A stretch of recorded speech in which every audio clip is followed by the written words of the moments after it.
God's chosen on. You were given Solomon's mind. That's why people react this way. Kings aren't made in the spotlight. They're shaped in the silence no one applauds. You were never loud, but you were never lost. While others ran after attention, you listened for instruction. You didn't rush to speak because heaven was still writing your wisdom. And now, the same silence they mocked is the reason rooms shift when you walk in. You don't shout. You reveal. You don't argue, you align. You don't need to be understood because you were born to be undeniable. If you carry the mind of Solomon and the silence of a stormwalker, this story was written in heaven with your name on it. Most people walk into a room and try to be seen, but Elijah Carter never had to try. He was the kind of man who said more with silence than others did with speeches. He didn't chase approval. He didn't explain himself. And yet, whenever he walked into a room, something shifted. Eyes flicked over. Tensions stirred. Even when no one knew why, they felt it. Like the wind changed direction just because he entered. He wasn't always that way. There was a time when Elijah spoke too much, when he explained his heart to people who were never ready for its depth, when he apologized for his insight, when he tried to make his silence less intimidating, his intuition more digestible. But no matter how small he made himself, the world still whispered. Too intense, too quiet, too different. And so one day, he stopped apologizing. He stopped speaking in rooms that only valued noise. He stopped sharing pearls with people who only saw gravel. Instead, he walked away. Moved back to a quiet town in Kentucky, where the air still carried the sound of old church bells and the mountains still listened better than people did. Here, in this slow, sacred corner of the world, Elijah Carter rebuilt. Not a platform, but a posture. Not a ministry, but a mindset. He didn't need to preach anymore. His life had become the sermon. He didn't seek to lead anymore. His presence did that for him. He didn't try to be understood anymore. Because, finally, he understood himself. But one question still haunted him. If I was truly given this mind, this insight, this holy clarity, why has it cost me so much? Why does seeing deeply often leave you standing alone? That's when the Lord whispered something that cracked Elijah's soul wide open. Because the wisdom I gave you wasn't for applause. It was for architecture. You weren't called to impress the room, you were called to rebuild it. And so this is not the story of a loud leader. This is the story of a quiet king, a man forged in silence, refined in rejection, crowned in clarity, a man who didn't need to be announced because he had already been appointed. This is the story of the one they underestimate, not because he was weak, but because his stillness was stronger than their storms. So now, to every soul who's ever felt like their wisdom was a burden, to every heart that's been told they're too deep, to every person who's been mocked for being quiet, cautious, calculated, hear this. Your silence is not absence, it's alignment. Your knowing is not arrogance, it's anointing. And your mind was never too much. It was divine, because this is where Elijah Carter's story begins. And if your heart beats in rhythm with his, then maybe this is where yours begins too. Part 1. Forged in fire, crowned in silence. Quiet rural town in Kentucky hills of fading autumn, rusting wind chimes on porches, and the smell of wood smoke in the air. Some men break in the fire. Elijah Carter, he was forged in it. The worn boards of his cabin creaked beneath his steps as he moved slowly from the wood stove to the window. Outside, the hills rolled like old prayers, and the smoke from his chimney curled into the sky like a psalm rising back to God. He hadn't spoken aloud in hours, maybe days, but silence was never empty to him. It was sanctuary. The townspeople said Elijah was strange, that he kept to himself, that he used to be something important before he vanished. They didn't know the truth. They didn't know the fire he'd walked through, the ministry he'd surrendered, the betrayal that had shattered everything but his spirit. They didn't know that silence wasn't his retreat, it was his rebirth. Years ago, Elijah had been the golden boy preacher of Lexington, the kind of man people drove hours to hear. He carried revelation like oil, thick, holy, undeniable. But with every sermon, he saw deeper. With every prayer, he heard clearer. And eventually, it scared people, not because he was wrong, but because he was right too soon. He saw deception before it spoke. He sensed betrayal before it knocked. He called out spirits that wore smiles, and so they called him paranoid, over-spiritual, too much. The church board said he needed rest. His wife said he needed therapy. His daughter Naomi just stopped looking him in the eyes. And so Elijah walked away, not because he was weak, but because he wouldn't water down what God had poured into him. He left the spotlight, left the pulpit, left the noise, and now, here in the mountains where no one asked for miracles, he finally had peace. Or so he thought. That morning, Elijah stirred the fire and opened his Bible. Psalm 18. Trains my hands for battle, my arms can bend a bow of bronze. His fingers paused. That verse wasn't just poetry to him. It was a memory. God hadn't made him soft, God had made him strategic. And just as the logs cracked with a sudden spark, there came a knock on the door. 3 slow taps. Familiar, rhythmic, like a hymn he used to know. He opened it. There she stood. Naomi, his daughter, grown now, eyes sharper than her mother's, arms folded, lips pursed. She didn't say hello, didn't ask to come in, just stared and said, "I need answers, not sermons." He stepped aside without a word, because wisdom doesn't argue. It makes space. Inside, the air was warm but thick, the kind of atmosphere that held decades of unspoken things. She sat. He didn't. She looked around. He watched her. "Why'd you leave? Why'd you never come back for me? Why did you let them say you were crazy and just disappear?" Each question came like fire, but Elijah didn't flinch. He simply knelt beside the stove, added another log, and said, "Because fire either burns you or it builds you." She blinked, looked confused, angry, soft. He turned to her, voice low. "I didn't run because I was broken. I walked away because I was being rebuilt. And I couldn't let people who feared my fire douse the gift God gave me." Her hands trembled, not from anger, from recognition. "And what about me?" she asked. He stood, walked slowly to a drawer, pulled out a folded letter, yellowed, soft from years of rereading. "I wrote to you every week. Your mother sent them back unopened." She held the letter with trembling fingers. And for the first time in years, Naomi Carter saw her father, not the man she was told to forget, not the preacher the town whispered about, but the strategist forged in silence, crowned by scars, still standing. As the fire glowed behind them, Naomi asked, "So what now?"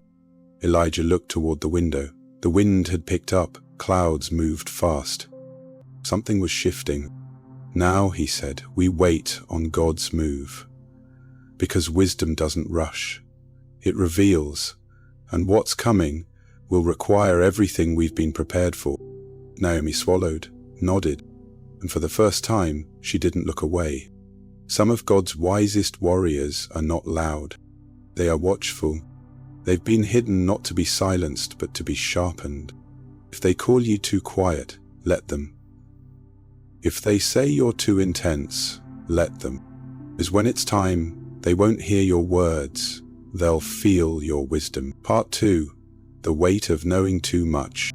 The next Sunday, Elijah showed up, not with an announcement, not to reclaim a pulpit, just to sit in the back row of a church that had once whispered him into exile. The stained glass still gleamed with sunrise, and the organist was still one note too slow.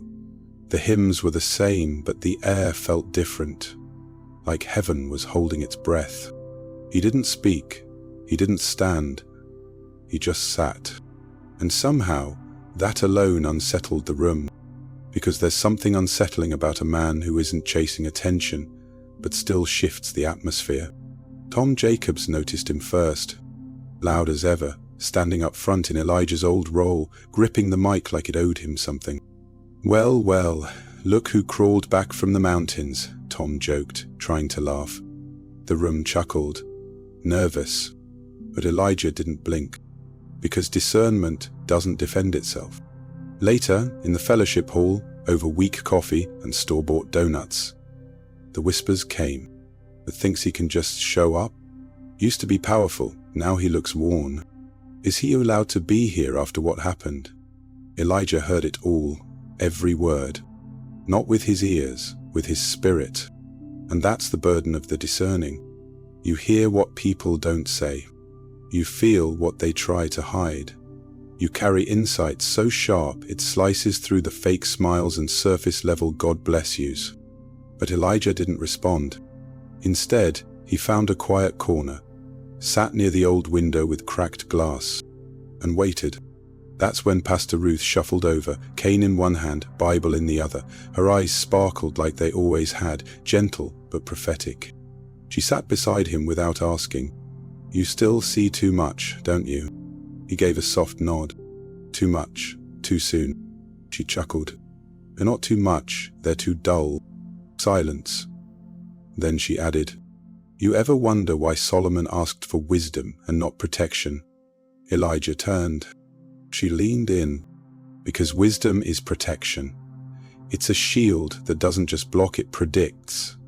And those who walk in it will always disturb those still walking blind. Meanwhile, across the room, Tom Jacobs gathered a few of the elders. He pointed toward Elijah. "He's unpredictable," Tom said. "We don't need that kind of spirit here." But Pastor Ruth heard it, even from across the room. She stood, turned toward the group, voice steady. "Unpredictable? No, he's just unreadable to those who've stopped listening for God." The room hushed. Elijah stood, not to defend himself, but to leave.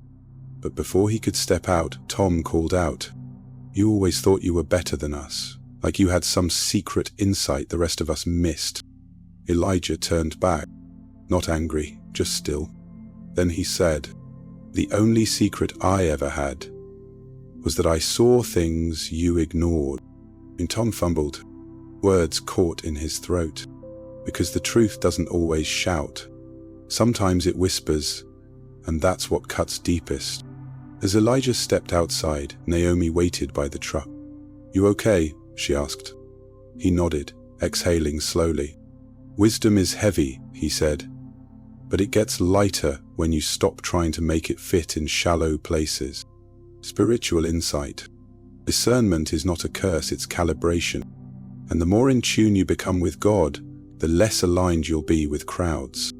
Some will mock your silence. Others will fear your knowing. But don't shrink. Don't explain. They don't have the range to read what heaven wrote into your spirit. Let them say you're too intense, too deep, too quiet. Just smile and keep building in silence, because the weight of your wisdom was forged for more than fellowship hall applause. Part 3. Unseen, but never unwatched. Elijah's childhood home, an abandoned farmhouse just outside town, overgrown vines, creaking floors, and the lingering scent of old anointing oil. Elijah didn't return to the cabin that night. Instead, he drove past the edge of town, down a gravel road time had almost forgotten until he reached it. The old farmhouse where his childhood began. It had been years, maybe decades. The paint had peeled, the steps sagged. But as he stepped onto the porch, the boards groaned like they recognized him. He didn't knock, didn't need to. The door was still unlocked, just like it always had been when Grandma Eloise lived there. The house was a time capsule. Faded wallpaper, crooked picture frames. And in the corner of the living room, her prayer chair, still facing east. Elijah sat down on the floor beside it, just like he used to. He ran his fingers along the wood grain, eyes misted. Then, without meaning to, he whispered, "I still see too much, Grandma." Silence. Then memory answered. Age 9. A stormy night. The house had trembled under thunder. Little Elijah couldn't sleep. He crept to the prayer room, where Grandma Eloise knelt, whispering in tongues with her hands raised. He had watched her, quiet, still, for over an hour. And finally she looked at him and said, "Boy, don't ever curse the gift. Sight like yours don't come from school. It comes from the secret place." "But it hurts," he'd said. "Of course it hurts. That's how you know it's heaven, not ego." She leaned in, eyes fiery. "God don't give vision to cowards, Elijah. He gives it to the consecrated, to those who can carry it in silence till the right time." Present. Back in the dim room, Elijah opened the old family Bible. Inside was her handwriting, barely legible now. "Hides his prophets until the time of revealing. If they don't see you, it's because heaven is still covering you." He closed the Bible, eyes closed. Outside, wind moved through the trees like angels passing through. And Elijah realized something. He hadn't been forgotten. He'd been hidden, not because God was punishing him, but because he was preserving him. The people in town thought Elijah disappeared because he was broken. They said his silence meant surrender, but they never saw the fire God had placed in that little boy on stormy nights. And what's forged in secret always returns in power. Elijah stood, reached into the crack in the fireplace where Grandma used to hide things, pulled out an old tin box. Inside, a cloth bag. Inside that, a small vial of oil, still sealed. He smiled. "You knew I'd be back." As he walked out of the house, the sun pierced through the clouds. Not just light, but clarity. Because sometimes God doesn't hide you to punish you. He hides you because what you carry can't be touched by premature applause. And when the time is right, the same town that questioned your silence will be the same town that watches your wisdom rebuild the ruins. Spiritual insight. To every soul who feels invisible, to every child of God who's been hidden, hushed, or haunted by silence. You weren't overlooked. You were covered. You weren't passed over. You were preserved. Your isolation wasn't abandonment. It was insulation. Divine protection until your wisdom grew strong enough to outlast the storm. So don't resent the hiding. It's the holy place where strategy is born.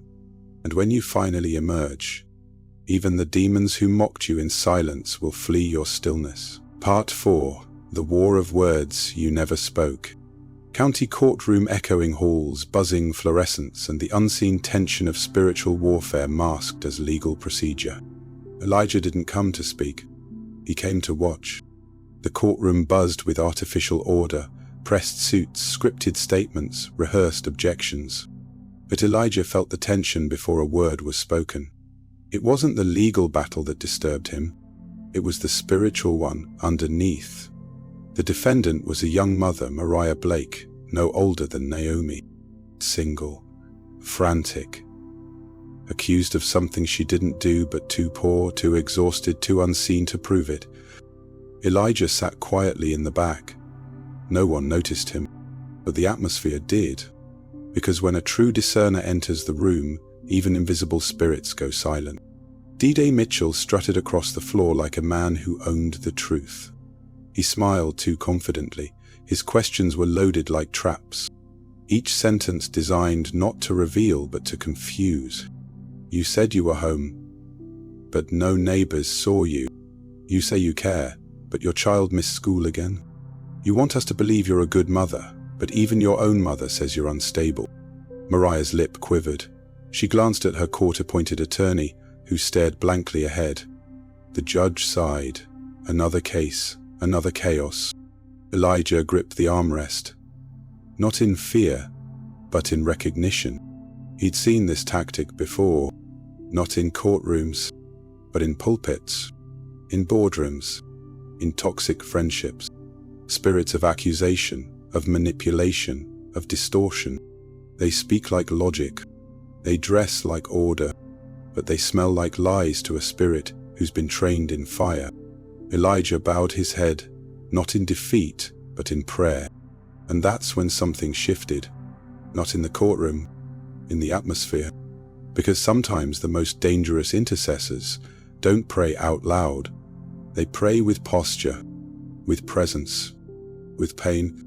And the spirits in that courtroom felt it. Something holy had entered the room, not with a gavel, but with government from heaven.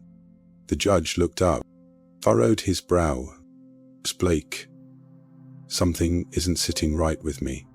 D.A. Mitchell smirked, but Elijah saw his hands tremble. The judge leaned forward. You're not guilty, I can feel it.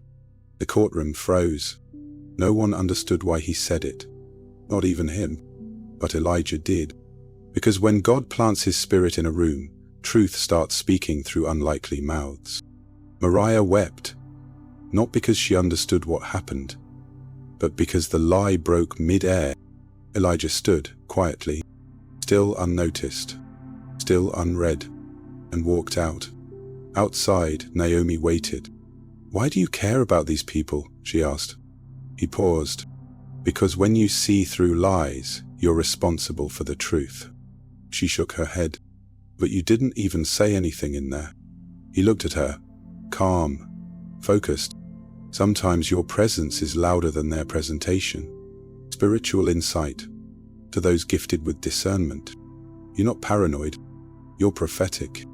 You're not passive. You're precise. God has given you the ability to read rooms, not to gossip, but to guard, to feel motives beneath language, to disrupt deception, not with debates, but with divine stillness. Let the manipulators perform. Let the accusers accuse. Let the system lean crooked. Just walk in, sit down, let heaven shift the balance. Because some wars are won without words. And when you're aligned with God's justice, the courtroom becomes your altar. Part 5. When stillness becomes a sword. A quiet local cafe in town. Warm lighting, clinking dishes, murmured conversation. Yet something beneath the surface feels off. The cafe smelled like cinnamon and second chances. Elijah sat at a booth near the window, watching the leaves fall like whispers from heaven. Across from him sat Naomi, nervous, guarded. She hadn't said much since their courtroom conversation. But today wasn't just about coffee. Today she was bringing someone with her. The bell above the door jingled. In walked Chris Dalton, tall, polished, smile too perfect. He reached out to shake Elijah's hand. Sir. Pleasure to meet you. Elijah didn't move. He just studied him. Not rudely, not fearfully, but with the kind of stillness that says more than suspicion ever could. They sat. Chris talked, effortlessly. His words sounded respectful, considerate. He complimented Naomi, praised her strength, and laughed a little too loudly. The waitress came, orders were placed. And still, Elijah hadn't spoken. Naomi fidgeted. Dad, say something. He looked at her, then at Chris. Are you afraid of silence, Chris? The question cut sharper than a shout. Chris blinked. I'm not afraid, I just like keeping conversation flowing. Elijah nodded slowly, sipped his tea. Interesting. Because your words move fast, but your spirit's pacing. Chris frowned. Excuse me? Elijah leaned forward, voice still calm. You say everything right, but your energy contradicts you. And discernment doesn't listen to lips, it listens to frequency. Naomi froze. Her eyes darted between them. Ugh. Chris forced a laugh. Look, I get it. You're protective. But I love your daughter. Elijah didn't blink. Love doesn't control her schedule, doesn't isolate her from friends, doesn't raise its voice in private and wear a halo in public. The air went heavy. Chris dropped his smile. What exactly are you accusing me of? Elijah stood slowly. Nothing. I don't need to accuse you. Your fruit is already preaching your sermon. The cafe fell quiet. Even the waitress paused mid-pour. Chris stood abruptly. This is ridiculous. But Naomi was looking down, tears on the rim of her eyes. He whispered, "He's not wrong." Chris stormed out. And just like that, a spirit left the room. Elijah sat back down. Naomi sat too, shoulders shaking, grief and relief clashing like thunder and sunlight. "I kept telling myself I was overreacting," she said, "that I was just imagining the tension." Elijah looked at her gently. "When your peace is constantly disturbed, your discernment is trying to speak." She nodded, finally understanding. Spiritual insight. There are moments when silence does more than soothe. It slices. When you carry the mind of God, your stillness becomes a sword, cutting through charm, performance, and control. Discernment doesn't need drama. It doesn't need proof. It doesn't need permission. It just needs space to speak. To the one who's been doubting what your spirit already knows. You're not overthinking. You're overhearing a lie unraveling in real time. Don't silence your gift just to maintain peace with people who bring war in private. Because when your stillness becomes a sword, the truth no longer needs defending. It simply reveals itself. Part 6. The ones who tried to muzzle you. Elijah's old workplace, a mid-sized tech firm in town, sterile hallways, buzzing lights, fake smiles, and the scent of ambition mixed with fear. Elijah stood at the threshold of the glass doors like a memory that wouldn't stay buried. It had been 5 years since he stepped foot inside this building. 5 years since they'd called him too intense, too spiritual, too unorthodox for corporate culture. 5 years since they pushed him out. Not because he failed, but because he frightened the system. He wasn't angry. He wasn't even curious. He was sent. The receptionist looked up. His eyes widened. "Mr. Carter?" He nodded. "Just here to speak with Mr. Banner." Word traveled fast. By the time he reached the top floor, whispers had preceded him like wind before a storm. "He's back. We know." It was always strange, but they didn't know. Elijah hadn't come for closure. He came because God told him. The same place that rejected you is about to confirm you. Mr. Banner stood at his glass desk, stiff smile, nervous fingers. "Well, Elijah, this is a surprise." Elijah stepped in slowly, took in the view. "Nice window." "Things have changed since you left," Banner said. "Yes," Elijah replied, "but some things never do. Like systems that fear truth. Like leaders who confuse control with clarity. Like environments that muzzle discernment because it reveals too much." The Banner shifted. "You were unpredictable. You made people uncomfortable." Elijah didn't flinch. Unpredictable or unbought. Uncomfortable or unmoved by flattery? There's a difference. Suddenly, Rebecca entered, now promoted. She froze. "Elijah?" He smiled gently. "Didn't think I remembered you." She blushed. "You taught me more in hallway chats than years of meetings." He looked at her. "And now you're where they never thought you'd be. That's the fruit of wisdom. It multiplies in silence." Banner cleared his throat. "So why are you really here?" Elijah walked to the window, looked out, then said, "Because the Lord sent me to remind you. You didn't fire me. You freed me. And everything I've built since was never in spite of you. It was because God used your rejection as redirection." He turned back. "You didn't win, Banner. You helped wake up the warrior." Then Elijah handed him a sealed envelope. Inside, a check. Banner blinked. "What's this?" "Repayment. Not for what you gave me, but for what your betrayal taught me. Because you can't silence a voice God trained in the wilderness." He walked out. "Come." Unbothered. Unmuzzled. Outside, Rebecca caught up. "You changed." "No," Elijah replied. They just finally saw what I refused to water down. Spiritual insight. To every chosen one who's been labeled too spiritual in secular spaces, they didn't reject you, they revealed themselves. They weren't afraid of your presence. They were afraid of the mirror it held up. Discernment always threatens deception. Stillness always unsettles chaos. So when they try to muzzle you, smile, stand up, and keep building, because those who dismissed you will one day watch your fruit speak louder than their titles ever could. Part 7. Wisdom that walks without apology. Downtown alleyway at dusk, street lamps flicker, shadows stretch. The world slows down, but danger waits in corners. Elijah wasn't supposed to be there. He'd taken a different route home, not out of mistake, but obedience. Because wisdom doesn't just dwell in minds. It moves through streets, led by an unseen compass. The alley was quiet, too quiet. And then he heard it. "You're where you think you're going, kid." 3 figures circled Marcus, a lanky 16-year-old with fear in his eyes and books in his hands. No backup, no escape. People watched from windows, from across the street. No one moved, but Elijah didn't hesitate. He walked forward without apology, slow, steady, anointed. One of the men turned.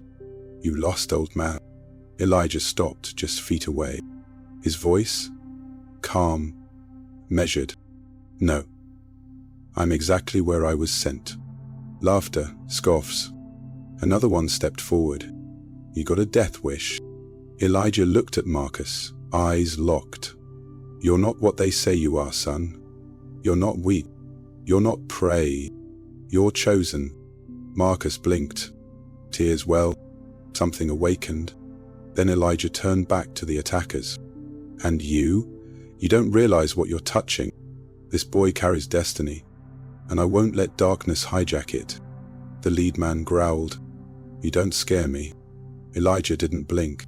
"I'm not here to scare you. I'm here to expose you." Then came the silence. Not awkward. Holy. The street went still. The air got heavy. Even the shadows shrank back. Because some men speak with noise, but the anointed speak with presence.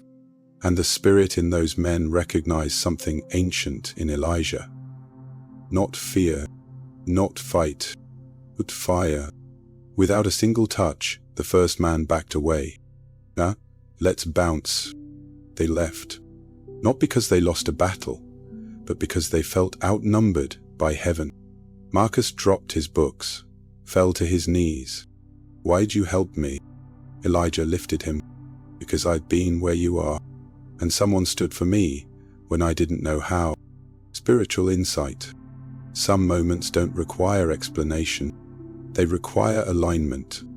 And when wisdom walks without apology, demons flee without confrontation. You don't need to yell. You don't need to prove. You just need to show up, carrying heaven. To every discerning warrior who's felt too calm in the face of chaos, that's not passivity. That's power. That's presence. That's what makes you unstoppable. Because when you walk in wisdom, even hell takes notice. Part 8. The curse of being right too soon. Town hall debate night, flags on the wall, folding chairs filled with townspeople, local cameras rolling, and a political undercurrent ripe with false promises. The town hall buzzed with anticipation. The crowd leaned forward, phones out, pens ready. Because Caleb Knox, the rising star, was taking the stage. Young, charismatic, polished. He had plans for the town. He had a platform that pleased the people. And behind every smile, Elijah saw the shadow. Elijah sat near the back. No mic, no spotlight. But heaven had already given him front row revelation. Beside him, Pastor Ruth leaned in. "His boy's speech is smooth," she whispered, "but the spirit's uneasy." Elijah nodded. Because charm without conviction is still deception. Caleb took the mic. "I believe in this town. I believe in its people. If elected, I'll bring unity, opportunity, and vision. The crowd clapped. Pastor Ruth clutched her Bible tighter. "Listen to the rhythm," Elijah said. "It's not what he's saying, it's what he's avoiding." Elijah felt it rise, the spiritual dissonance. The performance was flawless. But the presence? Because discernment doesn't applaud what's articulate, it interprets what's absent. And what Elijah discerned wasn't just empty promises. It was a dangerous delay. A spiritual fog meant to seduce, not serve. He looked down at the bulletin in his hand, a printed copy of Caleb's vision statement. On the back he scribbled a note, a prophecy, folded it, tucked it into Pastor Ruth's purse. "If this goes as I sense it will," he whispered, "read this in 3 months." The debate ended. Applause erupted. People rushed forward to shake hands, to take selfies, to say, "He's the future." Elijah stood, quietly walked out the side door, just like he always did, because true prophets rarely finish with the crowd. They finish with the truth. Weeks passed, then months, and just as Elijah had foreseen, headlines surfaced. Knox campaign caught in ethics scandal, allegations of misused funds, charity program exposed as fraudulent. The town felt betrayed. People wept. The same voices that clapped now whispered in shame. At a community prayer gathering, Pastor Ruth stood. She pulled out Elijah's folded paper. New. Not because he hated, but because he discerned. He warned us not for applause, but for alignment. Some shook their heads. Why didn't he say it louder? But others knew. Because discernment that speaks too soon gets crucified before it's crowned. Spiritual insight. Being right too early isn't a blessing, is a burden, because people don't recognize truth until their illusions collapse. But don't stop seeing. Don't stop warning. Don't stop discerning. Even if they mock your timing, even if they call your clarity paranoia, even if your warnings fall flat, write them anyway. Because when the fog clears, the world will search for the voice that didn't need applause to speak truth. To every Elijah who's been silenced, sidelined, or laughed at, don't wait for their celebration. Just stay in revelation. Because when the truth breaks, it won't be the loudest voice they remember. It'll be yours, the one who saw the storm before it formed. Part 9. When atmosphere answers your anointing. A hospital waiting room, sterile light, quiet footsteps, vending machines humming, and the invisible scent of spiritual warfare in the air. The waiting room clock ticked louder than it should have. Naomi wrung her hands, her belly rounding under a soft sweater, her face painted with concern. "They said something's wrong with the baby's heartbeat," she whispered. "I don't know what to do." Elijah didn't rush to respond. He sat beside her, still, not because he had no emotion, but because his spirit had gone quiet for a reason. He wasn't praying with words. He was listening. Because sometimes the atmosphere says more than the monitor ever could. Dr. Hill approached, clipboard in hand, eyes soft but lips tight. "Naomi, there's a complication. We'll need to act quickly." Naomi gasped. Elijah stood, still calm, still centered. "Before you do anything," Elijah said, "may I have a minute alone with her?" Dr. Hill hesitated, then nodded. The room emptied. Naomi crumbled into Elijah's arms. "I can't lose this child. I can't." He held her gently. Then he placed his hand on her stomach, not out of panic, out of prophetic positioning. And softly, like a man who had walked with God in the wilderness, Elijah said, "This child was known before time. This moment is not a surprise to heaven.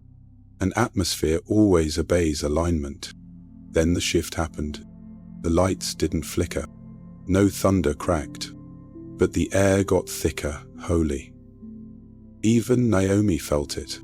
"Dad, what is that?" "Presence," Elijah said. "The atmosphere is answering the anointing. Because when a true vessel speaks, everything listens. Cells, heartbeats, systems. dimension. He didn't scream. He didn't chant. He just whispered, "Let everything align with heaven. Let what was formed in the Spirit live by the Spirit. This child will not die. This child was sent." A few minutes later, Dr. Hill returned, eyes wide. I don't know what happened. The monitor's normal. Everything just stabilized." Naomi sobbed. Elijah just nodded, because this wasn't new to him. This was what happened when discernment meets divine authority. A nurse watched from the hallway. "Who is that man?" Another nurse replied, "Don't know, but I felt something shift the moment he stood up." Spiritual insight. When you're truly aligned with heaven, you won't need to force your authority. Atmosphere will confirm it. You won't need to raise your voice. You won't need titles. You'll just walk in, and the air will change. Because true anointing doesn't demand recognition. It demands reverence. To the ones who've been doubted because they didn't shout, don't change your volume. Change the room. Because when God walks in with you, even the unseen knows to kneel. Part 10. You were never predictable, you were prophetic. A mountaintop overlook just before dawn. Cold air, ancient silence, stars fading as the first light breaks over the horizon. They climbed the hill in silence. Naomi, now months from giving birth, moved slower, but something in her face had changed. There was no more fear, no more doubt, just fire. Elijah led the way, not fast, just faithful. When they reached the top, the valley below stretched wide, mist clinging to trees like whispers that hadn't found voices yet. Naomi spoke first. "Why did God let you walk alone for so long?" Elijah turned to her, face softened by weather and wisdom. "Because prophecy isn't built in popularity. It's refined in rejection. God didn't make me predictable so they'd accept me. He made me prophetic so I could warn them anyway." Naomi nodded slowly. "You always saw more than you said."